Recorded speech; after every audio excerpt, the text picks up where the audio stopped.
ஒரு ஜாதகத்தில் ராகு சந்திரன் காம்பினேஷனில் நீர் வீட்டில் இருக்குது. நீர் வீட்டில் இருக்குது. இது முண்டைய அஸ்ட்ராலஜி அடிப்படையில் தான் நான் எடுக்கிறது. அப்போ நான் என்ன சொல்கிறேன்னா, ஜலச்சந்திர மாரியம்மன், ஜலநாகம்மன் அப்படின்னு ஒரு கோயில், ஜல நாக அம்மன் கோயில், இங்கே போயிட்டு வாங்க அப்படிங்கிறான்.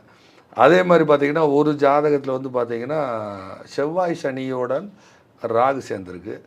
அப்போ இது வந்து எந்த எந்த தத்துவத்தில் இருக்குன்னா, அது நிலராசி தத்துவத்தில் இருக்குது, ரிஷபத்தில் இருக்குது. அப்போ நாக சுப்பிரமணியர், செவ்வாய் சனிங்கிறது சுப்பிரமணியர், ராகு கூட சேரும்பொழுது நாக சுப்பிரமணியர். இது எந்த ராசியில் இருக்குது, எந்த இடத்துல இருக்குது. அது ரிஷபத்தில் வந்துச்சுன்னா சென்னையாக மாறிடும்.